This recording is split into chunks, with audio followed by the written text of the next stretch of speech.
Our speaker is here. This is Tim Terrio from Terrio Therapy and Fitness. And I've told them just a little bit about you, but not very much. So Okay. feel free to introduce yourself and then head to the questions that the students ask. Awesome. Well, you heard my name. So I'm the founder of Terrio Physical Therapy Fitness. We started 19 years ago. And we do outpatient. We started to do outpatient physical therapy. So 19 years ago, we had one employee. That was me. And that was it. We went and ran with it. So we now, fast forward to today, we have 16 locations, about 240 employees. So it's expanded a little bit. About 3 years ago, I fired myself as CEO, hired a full-time CEO to run the company for me. So I actually get to play a little bit more and do some stuff. I'm still treating patients, or I'm back to treating patients, which was my original thing I really like to do. Also, along the lines since that, I started two nonprofits. One's called League of Dreams, which is a sports league for recreational sports league for kids with disabilities. So that's been around for about 10 years. We see about 300 kids in each sports season: baseball, bowling, basketball, and we just added dance. So it's kids from severely handicapped to high functioning kids playing those sports. So that runs on its own. Started another nonprofit called Health for Wholeness, which is, we're currently looking at starting an entrepreneurship program in high schools and also helping veterans. So that's our two things this year we're doing there. And then I have my other business, which is Terrio Live Well, which is I do business consulting through that, or business coaching. So a little bit everywhere. So that's back into I'm back in the entrepreneurial world with that. So it's just an upstart. So all that's coming back up and trying to get a business up and running. So with that, you guys have questions, right? So instead of me launching them, you guys ask me which ones you want to know the most about. That's why I had them prepare the questions beforehand. Oh. They get a little bit shy in asking them, so. Too shy. So I don't have the list of No, I got them here. Oh, perfect. So what challenges did you face in building your company? Lots. So when you're going to start a company, it depends how much pre-work you do. So I had already worked at two other companies and had a network. I had built a network a little bit. So that's the first big thing. You've got to be connected to people. And smartphones and that isn't connected. Okay? They have to know you. I just recently read a book that said, in the old days they used to say it's not what you know, it's who you know. Nowadays it's not what you know or who you know, it's who knows you. Like who can identify you out of a crowd.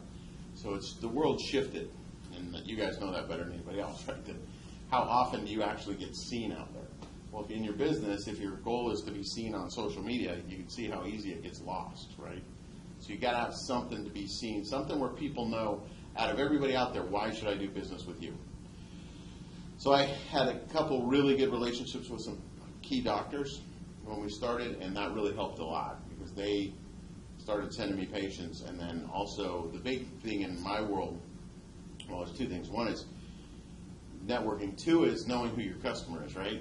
So if you don't have a laser focus on who your customer is, in physical therapy, you'd think it's the person, right? The person sitting there on the table. That's only one of our three customers. Our two biggest customers, our biggest customer now is insurance companies. Because if we don't make them happy, then they're the ones who pay. Right? So we have to have connections with them. So they want to know we're doing a good job, and then the doctor. So we set up our company to answer to those three people. The patient themselves has to enjoy the experience. The insurance company has to realize they're getting value for the dollar, and then the doctors, they have a different world, right? They want their patients to get better, but more importantly, they just don't want any hassles with their patients. They don't want any complaints. So we got to keep the patient happy from that standpoint.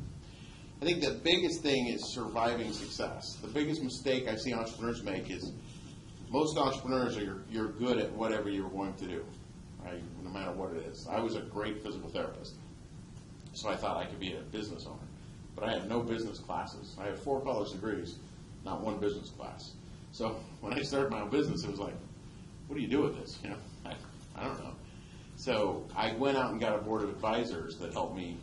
I said, how do you put a business together right from the beginning? So they were there to advise me on the business side, not so much from the therapy side. And that really helped a lot. But most entrepreneurs don't think about it, right? And they're just, I got to get some people in. All of a sudden, you have too many people coming in. Now what do you do? How do you take that next step to continue to grow your company? And it continues to happen. That's the weird part. It doesn't matter. Once you're successful at getting your company going, then you got to cross the next hurdle, right? All of a sudden, it's like $1 million in sales, and then 5, and then 10. And each time it scales up, it's where do you want to stop, or do you want to keep doing it? So be ready to survive your success if you are successful. What advice would you give to students aspiring to become entrepreneurs after school? You better love it. Whatever you're going to do, don't go into something because you want to make money, because it's one of the hardest things you can do. Right? The reason that the failure rate is so high in new businesses is because it's hard. It's a grind. It's not overnight success. It's not like you put your placard out and people just come flocking in and handing you money. So you got to be willing to go through the grind, and that takes. And if you don't love what you're doing, you're not going to keep going, right? It's just going to become like, hey, this is too hard. I don't want to do this anymore. And that's why you see a lot of businesses close. The other thing is watch your money, right? The second biggest thing that causes businesses to fail is undercapitalized. They don't have enough money. So when you're going out, we had the panel the other night. When I started, I knew I had a very limited amount of money. So I didn't go out and buy all the fancy new toys for physical therapists. I went out and got refurbished equipment. I went out and bought stuff as cheap as I possibly could just to get started. And then you replace it as you go. Like, right, one of the things I said, I was talking to a friend of mine about all these microbrews. You know, you see all these microbrews exploding? You know who's making all the money? People selling the equipment, right? You know what else is going to be for sale cheap pretty soon? A whole bunch of slightly used beer equipment. So people go out and think they need the Cadillac stuff, and they go buy the best. And the salespeople are more than happy to tell you, oh, absolutely, you want to set up a brewery, we'll set you up. You're going to have all this great equipment, you're going to be able to make the best beer possible, and next thing you know, you look down and you're way in debt. And when the sales don't go the way you think you do, you're out. You're done. So have a realistic goal and go under it. Always, budget under so that you can survive those ups and downs. What makes your business more efficient than competitors? Oh, lots of stuff. When I started, and this is another thing I tell any entrepreneur, when you go into business, what are you going to do different? If you're doing the same thing somebody else is doing, then why would the world care? We went into it from a different perspective of, I wanted to do everything different, from the way I painted the place to I wanted it to stand out. I wanted it to be different in their heads. And then I realized about 2 years in that when I wanted to expand, everybody advised me to expand and grow my one location. And I went against all that advice and I opened a second location. When that happened, it put me in the running to get other contracts. And that's not why I did it originally, but I set myself up to now be able to get more contracts and more business. So you got to be able to look ahead and then figure out what are the steps you need to do to get there. Okay. What made you want to open your business? Frustration. Like I said, I actually worked for 3 other people before. I worked for a company down in LA when I first got out of school. We moved up to Bakersfield when my oldest son was born, just because we didn't want to raise kids in LA. So I worked for a big corporation, physical therapy corporation, and they drove me crazy because I couldn't get my ideas out. Right? I was like, hey, I want to do this. And they were like, great, write a 3-page paper and we'll talk about it. And it would take forever. It's like one summer I was the first person to do speed and agility camps in Bakersfield in 1994. So I wanted to do it in 1993, but they wouldn't have. They said, submit your paper. I submitted it in April. They approved it in September. I said, okay, you can have your camp. I said, that's great. It was supposed to be in the summer. So we're a little late. I said, can we do it next year? They said, sure, just submit another paper. I was like, okay, I can't play this game anymore. I'm out of here. I went to a local company that was a small company thinking that would be easier. But it wasn't. And I knew I had to get out of there the day that they said, hey, good news, the finance committee approved your new facility. And I was like, oh, awesome, we can finally get this thing started, which was supposed to be 8 months earlier. And they said, oh, not yet. It has to be approved by the board. I said, wait a minute, who's on the board? Same 4 people that were on the finance committee. You people couldn't say yes at the same time? I mean, you couldn't just agree? No, that's not how it works. You don't understand. It's like, okay, well, this is how it works. Bye. I'm going to go somewhere else. So I just couldn't do it anymore. I said, this is driving me crazy. And they told me at that time when I left, they said, you know, that there's no room for any more physical therapy clinics in town, so you're going to come back and ask for your job back. And that was not, wasn't true, right? So we opened up. We now have 10, I think, in town. So we grew past all. We're the same size as every other one together. So my frustration turned into a good thing. The weird part is there was another guy that worked there at the same time when I was there with the small company. And his dad had started the company. When I left, he was the heir apparent to take over, but they did the same thing to him. So he got frustrated and left, and he now owns 18 clinics. So between the 2 of us, we've opened 34 clinics. The company still has the same exact number of clinics they had back 20 years ago. So sometimes frustration is a good thing. Definitely. What type of education is needed for your job? For physical therapy, it's now a doctorate degree. You have a 4-year degree and then a 3-year clinical doctorate degree. So that's what we're hiring now. So if you want to be a physical therapist. But we've expanded now where my CEO he actually graduated, he was actually a CSUB guy. He was the president of the student body here. And then one got his master's degree at USC, and he's now running the company. And he's in his 30s, really young, so brilliant. So we now hire everything. We have the CEO, we have a billing department, we have an accountant, we have a CPA working for us who runs our accounting department and finance. We have billers, OTs, PTs, speech therapists, aides, trainers, kind of the whole board. What's your marketing plan? Right now, to not market, because we have a problem that we have way too much business right now, which is a weird problem to have. But there's physical therapists, you can't get them. They don't show up in Bakersfield, right? So we have 11 therapy students right now. And we're praying we can somehow get them through faster so we can hire them all and continue to grow. But right now, we actually have backed off our marketing because we've got more business than we do. We have a waiting list right now, even though we're growing at, I think we're growing at this year probably 25% over last year. And that's trying to stop, trying to control it. So, Wow. well, yeah, it's not a common problem in business, right? But it's because we figured out, back to the efficiency question, I figured out that, remember I said insurance companies were our real customer? So when we went to insurance companies and said, hey, look, we have multiple clinics around town, so it's convenient for your people. We do another service. Well, I created, in 2005, I created my own documentation system online. So it's a secured socket for the computer people in here, right? It was the first online database for PT documentation. But what it did, the reason I developed it is I wanted to be able to see what the therapists were doing in other clinics. But what it's turned into is we can put in a layer where insurance companies can see their patients' notes, and they love it. So now we're completely transparent. Nobody else is. So they keep calling us, asking us if we can take more business. To the point where we're like, look, you're going to have to pay us more. I mean, we're now the commodity, so it's pretty cool. Do you guys work with only insurances that people like will purchase these insurance for physical therapy? Do you guys actually work with other businesses, like the insurance companies that actually like work with like businesses? Like let's say somebody has an employee and gets certain work comp. Yeah.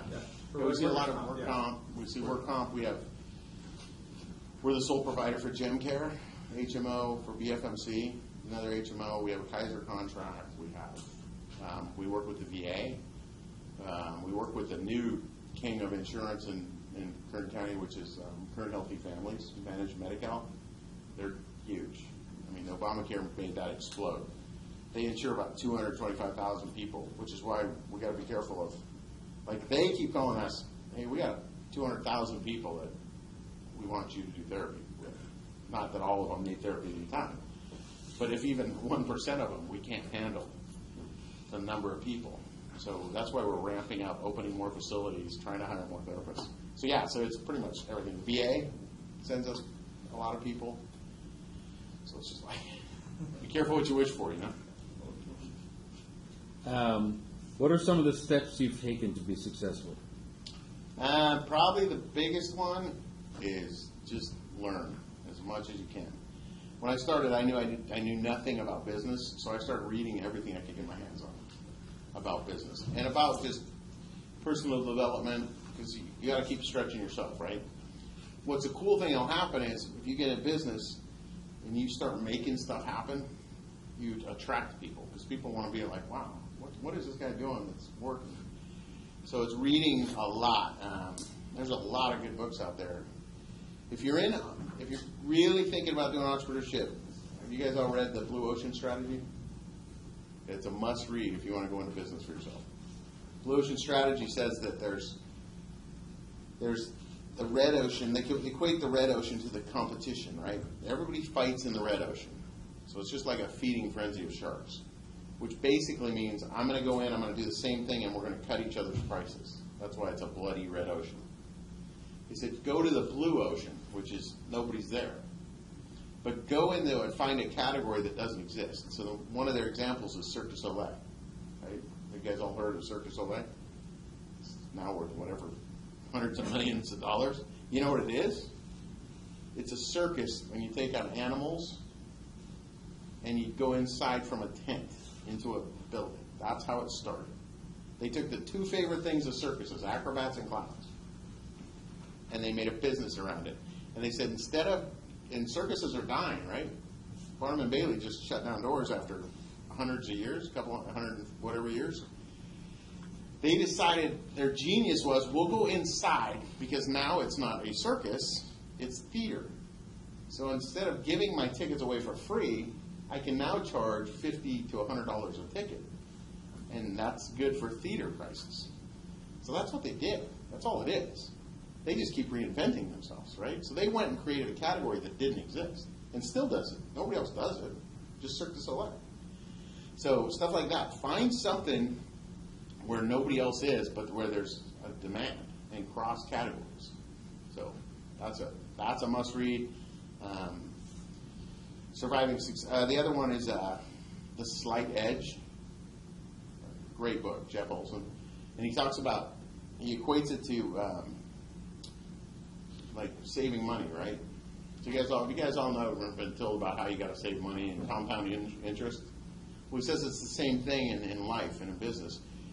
You put in your daily deposits, and it doesn't grow for a long time, right? If you put money in, like, say you don't put any money in, and I put in $1 a day, at the end of the month, we're really not that different, right?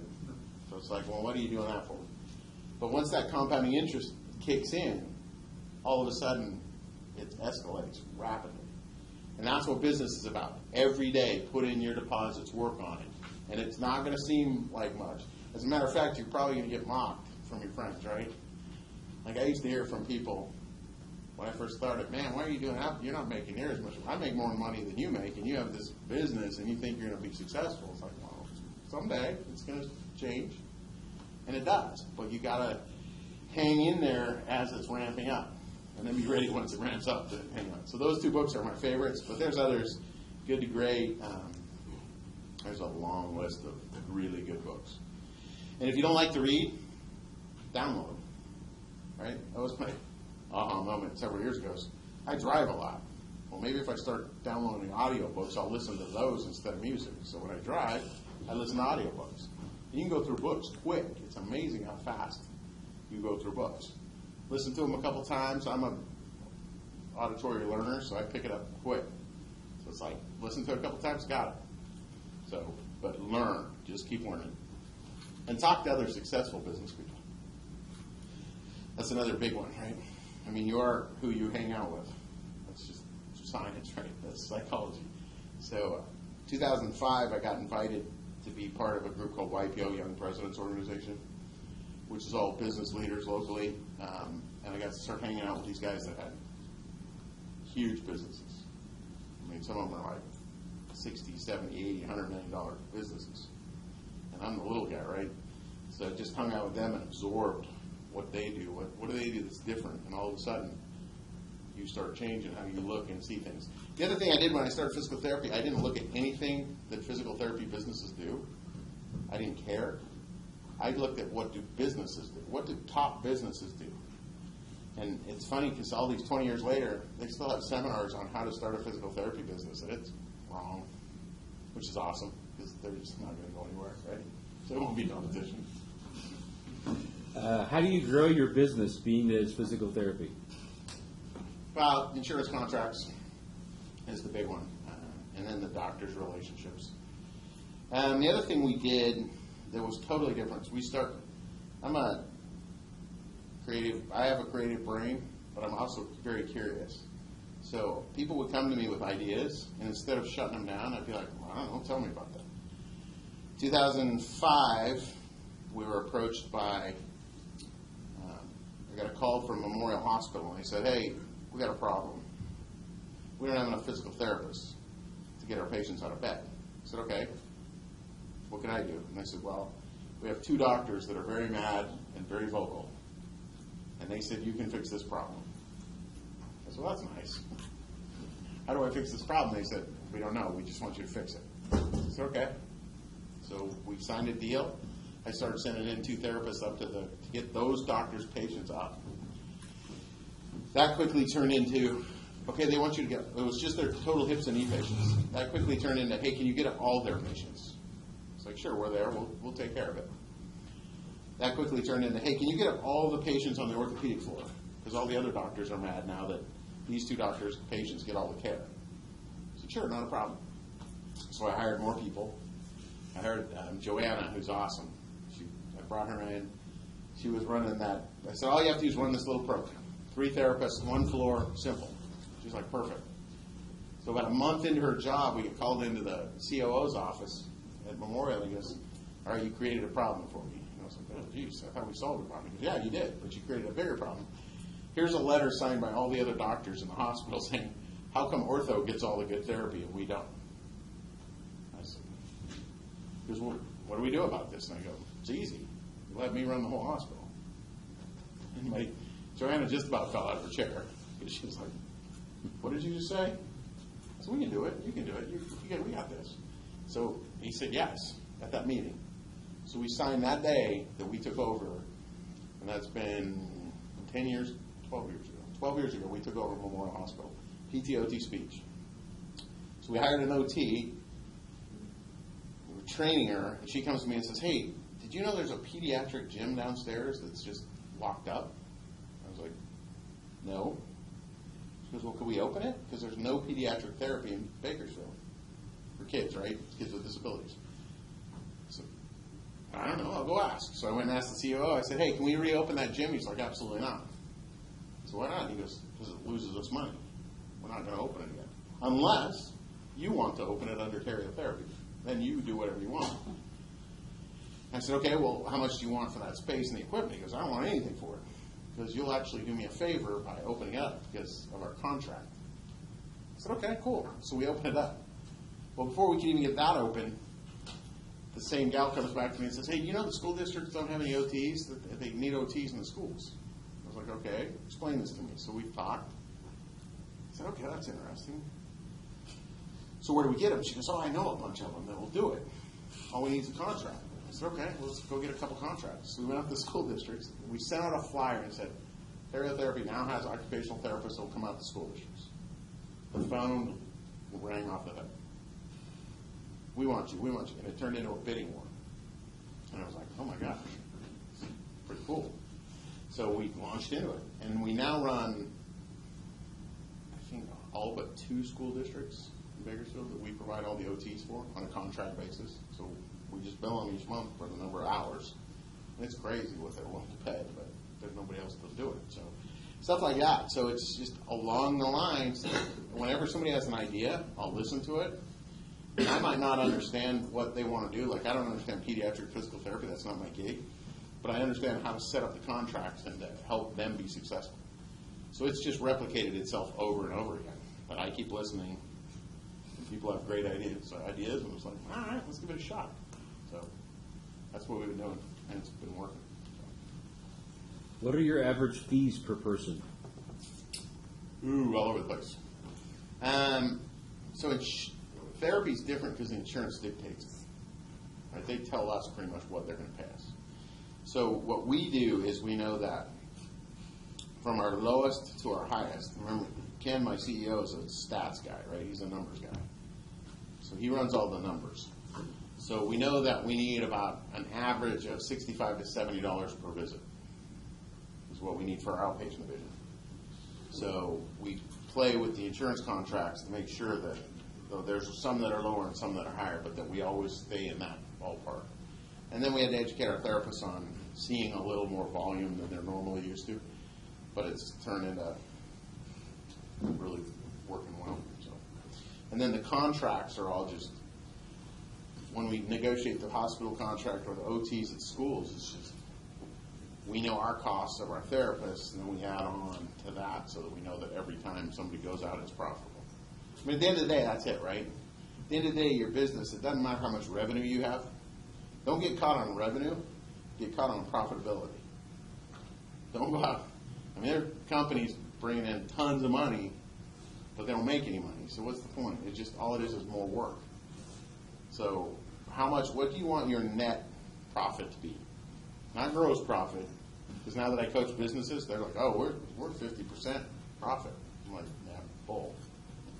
You might be 50% gross profit, but what's your net profit? 50. I'm like, no, it's not. And sure enough, you get in there and it's like, how is your profit 50 if you're spending 50% on just what you're selling? Because the other's profit. No, it's not. You have overhead, you have everything else. And then you get in and look, and it's like you're really making about 1% profit, or none, or negative, right? I've sold $4 million last year. Great. How much money did you do? Watch Shark Tank, right? How much money? What are your sales revenue? Oh, we're making $2 million a year. Well, what's your profit on that? Oh, we're losing $100,000 a year. Well, what's the point? You're spending more money you're bringing in. That's not a good way to stay in business. What's unique about your business? Ooh, everything. We became the disruptor in physical therapy, right? And if you guys want to go into business, you want to be the disruptor. You do things different that screws up the market, and we screwed it up bad. Because before it was like, 2 or 3 clinics. There was a couple of clinics, people that had 2 or 3 clinics, and then up in Fresno is a perfect example right now. We have 2 clinics in Fresno. There's 50 physical therapy clinics in Fresno. We have the biggest chain of them with 2. So we're going to start replicating what we do here up there, then start bumping people off, right? Because the insurance companies want the network because they want less hassles, more convenience. So we went against the grain and we started opening multiple facilities that were small because it's Bakersfield, right? It's mom and pop. Like, we noticed that when our clinics got too big, the complaints increased. I don't know who my therapist is. Nobody knows me. Nobody likes me.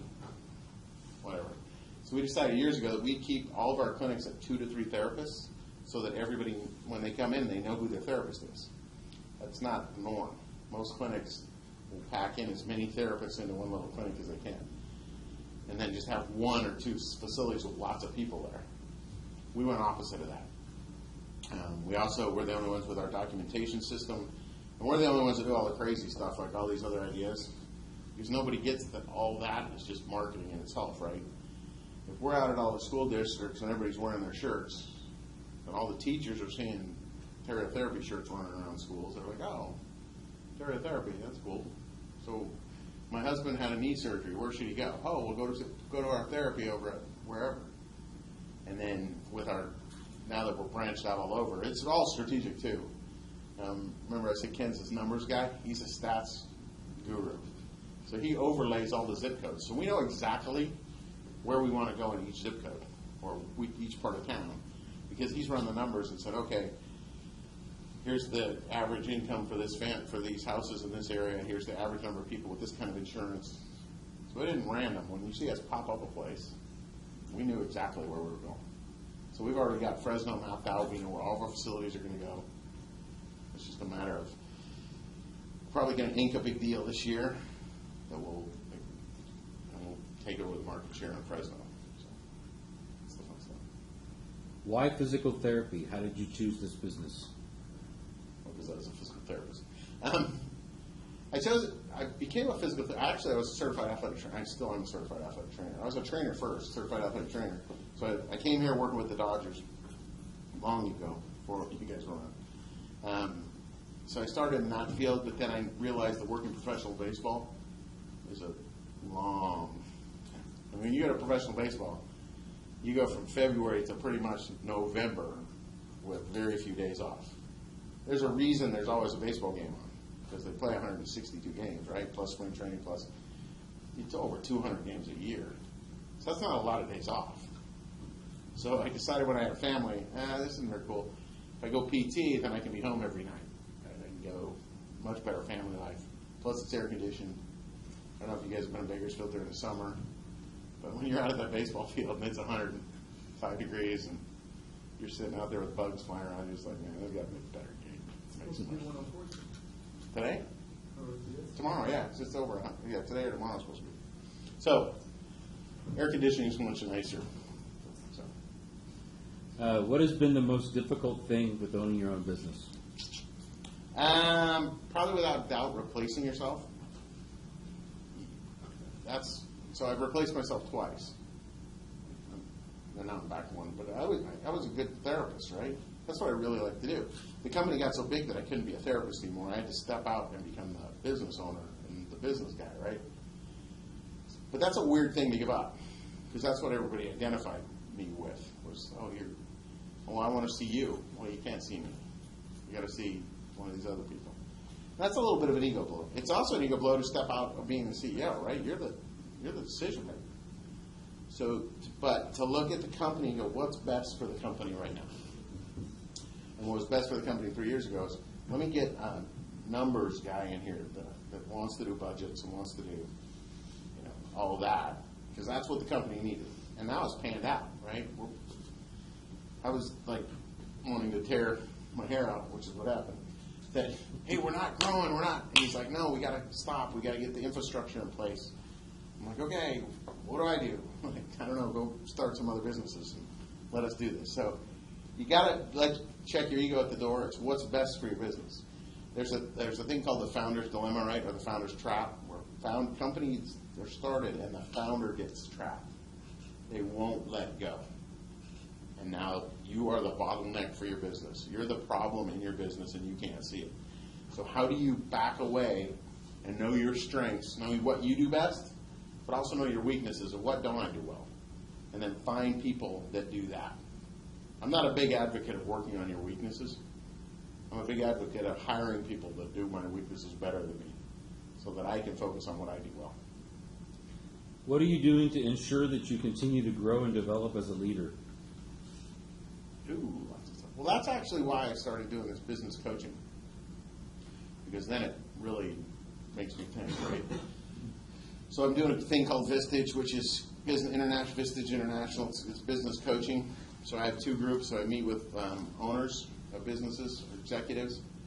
I've got businesses from $2 million to $100 million that I work with. So that's some challenging stuff. I mean, it's pretty cool when you're working with a business that's $100 million, right? What's even cooler is when you're asking you, like, well, what do I do? I'm like, well, donate some money to me. No, you just, because the problems are the same, they're just magnified. So you get to think through other people's problems, and then you're thinking through, well, wait a minute, we should be doing that. Also through those groups. I was in YPO for 10 years, Young Presidents Organization, so hanging out with them.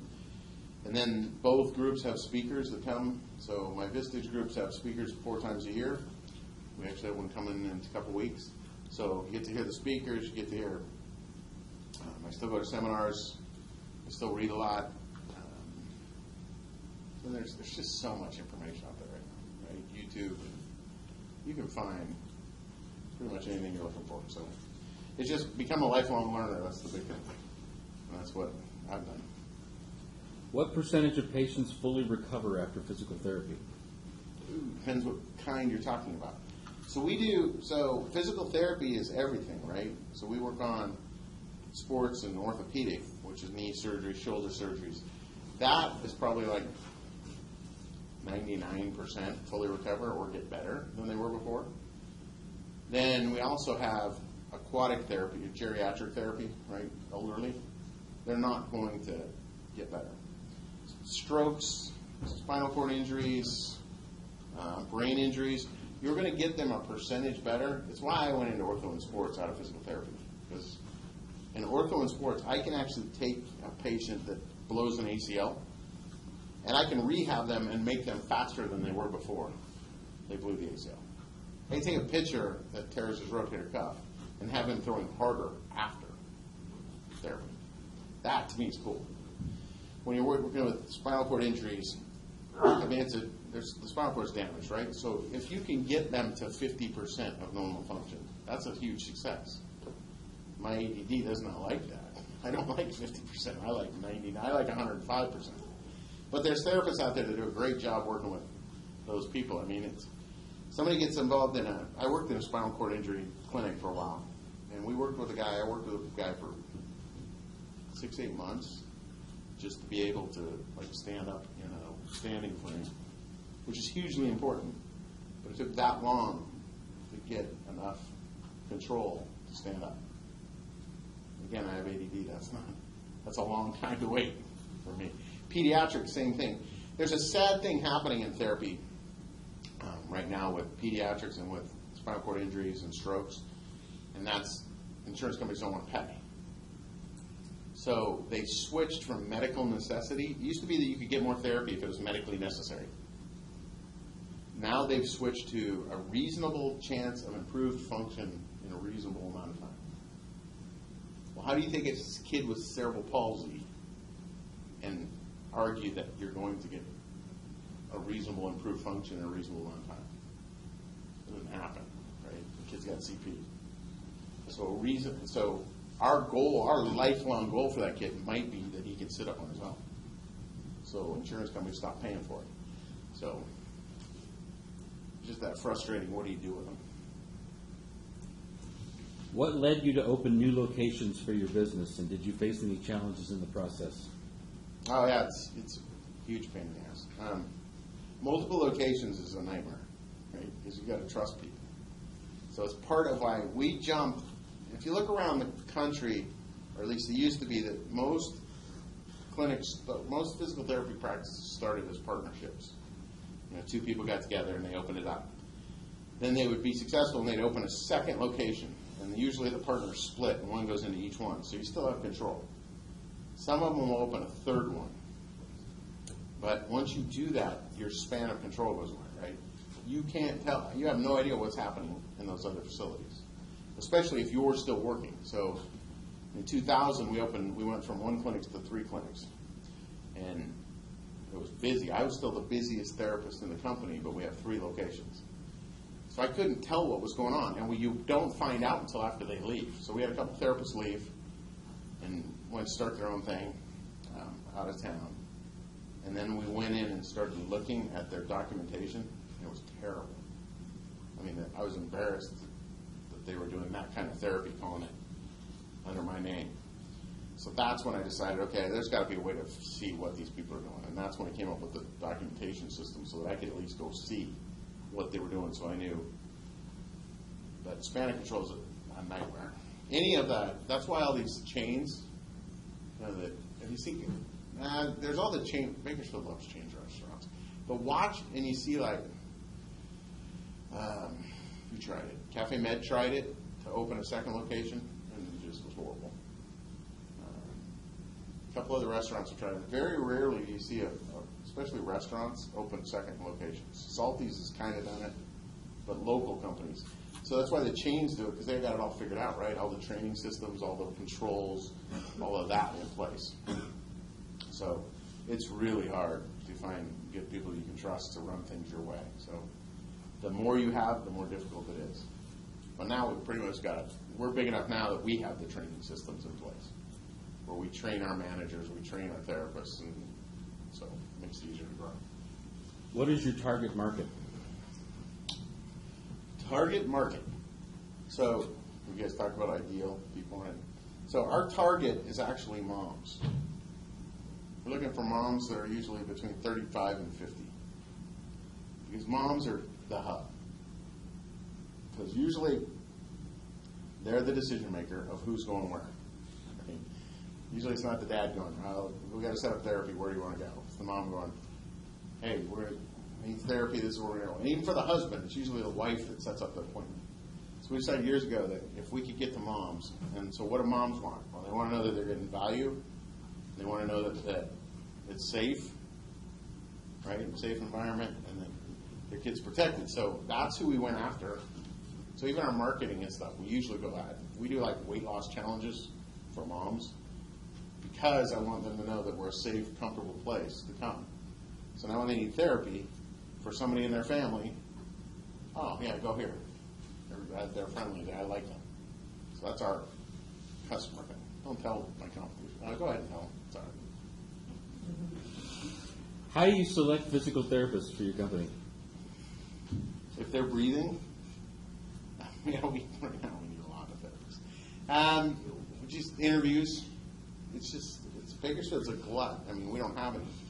There's about 8 or 9 physical therapy schools in in LA. Fresno State's got one. Sacramento's got one. There's nobody here. I'm hoping Cal State will start one someday. There were some plans, and then people retired. So now what we've done is we've teamed up with some schools. There's a school called Rocky Mountain University in Utah, Provo, Utah, and there's South College in Tennessee, of all places, that we got partnered up with. So they send us students. So that's where we got our 11 students right now. And 6 of them are here for 6 months, and the other 5 are here for 11 months. So now we get almost a half a year to a year to work with them and figure out which ones we really want, and which ones we don't. So we've already made offers to several of the students that we like, and fortunately, it's rained a lot and it hasn't been hot, so they all agreed. So they haven't been through summer yet. So we're trying to get them signed before the 104-degree day. It's like, oh yeah, it rains all the time here. It's green, never gets hot. Sign this contract. Okay, good, you're here for 3 years. So it's now, students are the best way. Students and marriage. Like, we hope if a therapist comes here, they meet somebody and decide to get married and stay here. What are the big differences between the founding year of the company and now in terms of promoting people, customer service, and managing employees? Oh, it's totally different. I mean, our first Christmas party, we started in January. Our first Christmas party was 6 people. We went out to dinner. Right? So, I knew everybody. I hand-signed everybody's paycheck for the first probably 5 years. I interviewed and hired everyone.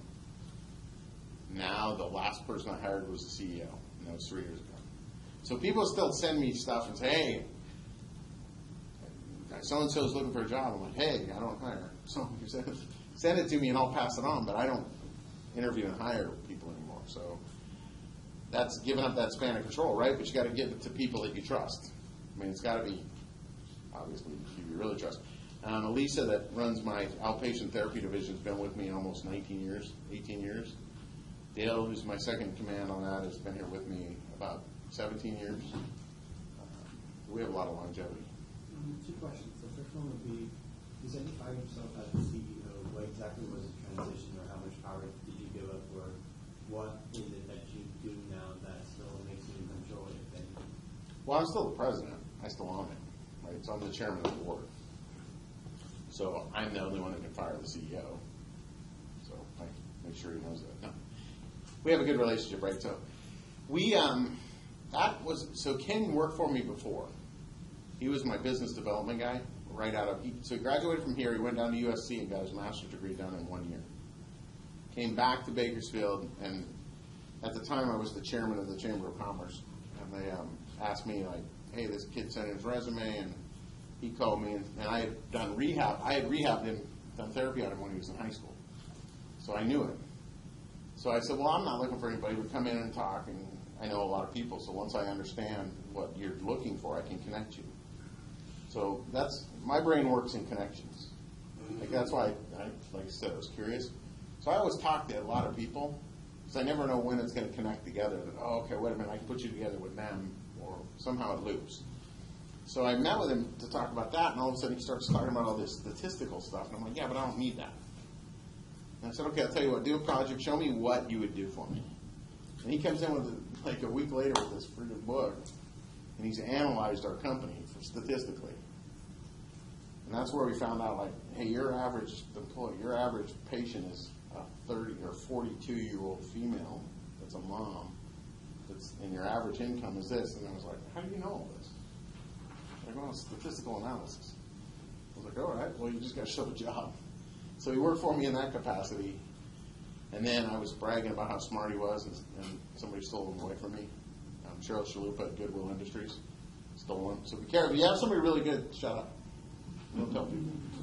So I was talking too much about him. So next thing I know, he comes in. He's like, "Hey," and Cheryl said, we were on a board together, right? We were on the chamber board. I was like, "Really? You take my guy?" She's like, "Well, I need somebody." So they took him and trained him, and he became their COO. So he was sitting right there, and he was the heir apparent to take her job. And I had hired a COO that I'd met through YPO that I thought would be an awesome guy, and he wasn't. It was terrible because he used to be a president of a company, right? So he didn't have that management skill. He was thinking more like the head guy. So I fired him, and I told him when I fired him, we should both be fired because I was out running the company. You weren't paying attention to expenses. We lost money this year, so we should both be fired. He said, "Well, how's that work?" And I go, "Well, I can't fire myself right now, but you're fired." So, because he said, well, he actually said, "I don't think it's that bad." And I was like, "Dude, see this big red number? I don't know much about business, but this is not good." He said, "It's not really that bad." And I go, "Okay, good. Write the check and cover it." He's like, "No, I'm not doing that." I said, "Okay, you're fired then. Because if you don't think that's a problem and you're not willing to write the check to cover it, I'm not writing the check to cover it." So then I called Ken back and I was like, "Hey, I'm looking for somebody." And when I was talking to him, I said, "Look, I don't care what we call you. This is what I want you to do in the company. I want you to get budgets set. I want you to get the infrastructure set." And he said, "Okay, well, what if I'm the CEO?" And I was like, "Fine. I'll do the." So I still do all the vision stuff. I do the meetings with strategic planning, all that. I still do all the high-level connections with hospitals and insurance companies. And then I still treat, which is a marketing thing in itself, right? Because then they can go out to all the doctors and go, "Oh, by the way, Tim's still treating." And I think that's a cool thing that I'm still around. So, and what was part two? The second question would be, well, now that you have like multiple offices or places, I'm guessing like bankruptcy won't probably be a problem anytime soon. But when starting off a business, bankruptcy is kind of the big issue.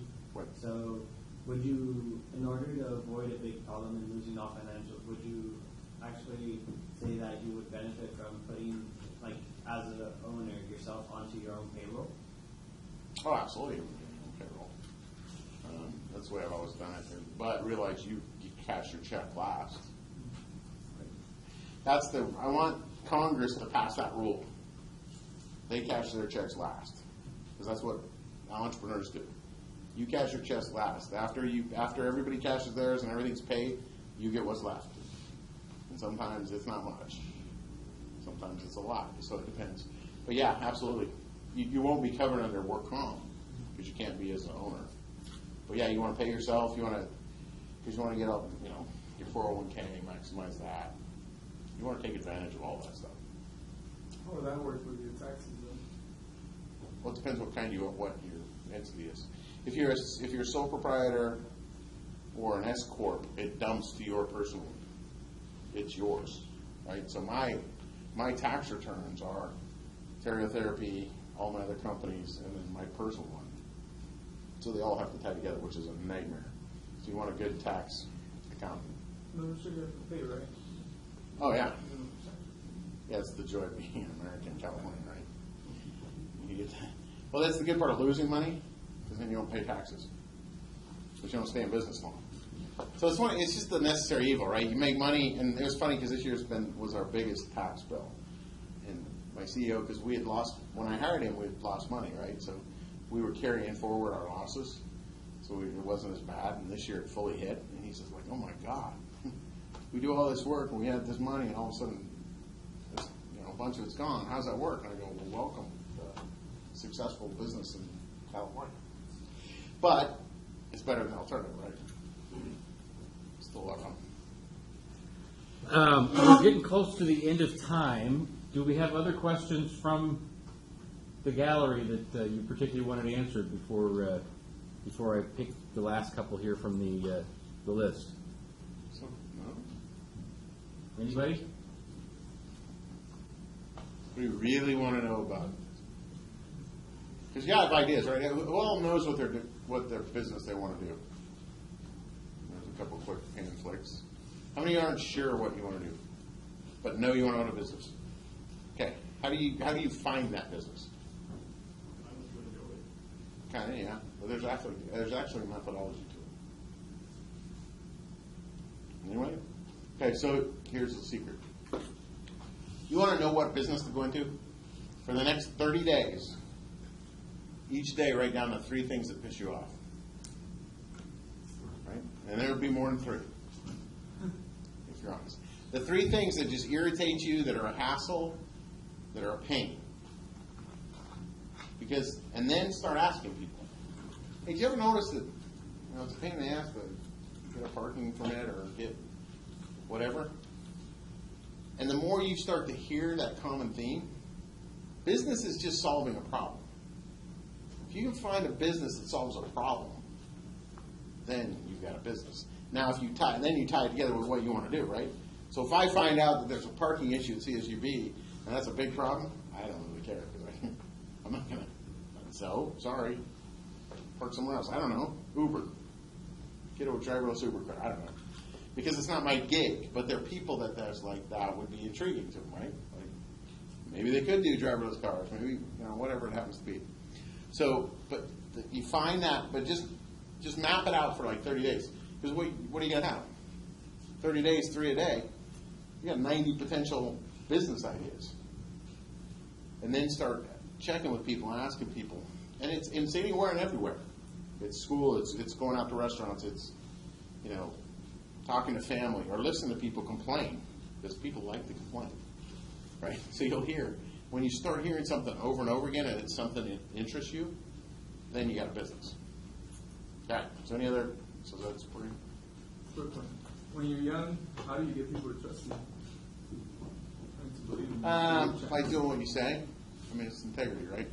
So you start small. You don't go in and ask them for their full account. But usually, how I started was just like, hey, Doc, send me a couple people, give me a chance, and if I do a good job on them, then you'll know I can do it. If not, then I screwed it up. It's my fault. But I never went in and said, hey, I want all of your business. When I got the gym care contract back in 2000, they called me and said, hey, we want to cut. At the time, I had a contract with them, and I did like 1% of their work. And they said, we've got like 10 providers. We don't want 10 providers. We want 2. Now, we thought we were going to go with the 2 companies that have been in business a long time. But your name keeps coming up with these doctors. But they like you. So we want to know who you are. So I was talking to them about my philosophy of therapy and da-da-da-da. And I never asked about money. So they called me, and some of them were like, hey, we're wondering if you'd be willing to do all of our work. I said, I don't know. I had 2 clinics. I said, well, the first time I met with them, they said, well, it's too bad you don't have more than 1 clinic, because we can't consider you if you don't have more than 1 clinic. I said, well, I actually have 2. I just opened one. They go, oh, that's cool. Now we can talk to you. That was in April. By June, they were like, hey, what if you do it all? I said, well, I need to see your numbers. So they give me their numbers. I was like, ooh, we'd need 3 clinics to do this. They said, okay. I said, so you give me a 3-year contract. I'll sign a 3-year lease on another building. That way, if it goes away, we just wash hands. we're at.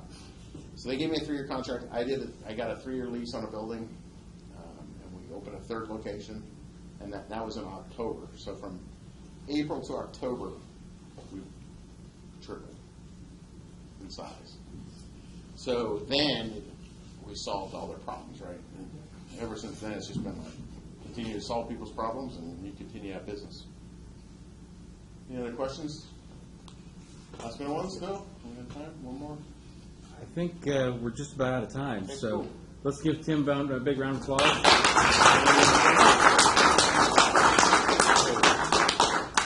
Thank you, sir. I'll see you for part 2. Yeah, 5:30. It's on the other side? Yeah, it's in the basement. Did you have a question, Emma? No. Okay. It's in the basement of the library. On the east side. Because they said to park over in D. Yeah. Okay. Yeah, I'll be there at 5:30. This morning I was sitting there reading. Actually, my assistant's like, hey, don't you have that thing today? I was like, That all worked out okay.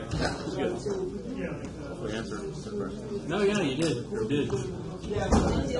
Yes. Uh-huh. The final choice. Yep. How many questions? It's a short answer, actually. Oh, it's a short answer? Yeah. So it's not like 20 questions. how much time? Like a while? Yes. And this is how webinars? Yeah. Okay. Alright, thank you. No problem. Yep. Yes. I went to my appointment and Okay, cool. Thanks, Jim. I have you for the 4,000 Uh-huh. for the folk and 3,400, which is entrepreneurship, and I'm willing to take the entrepreneurship. But for my concentration, there's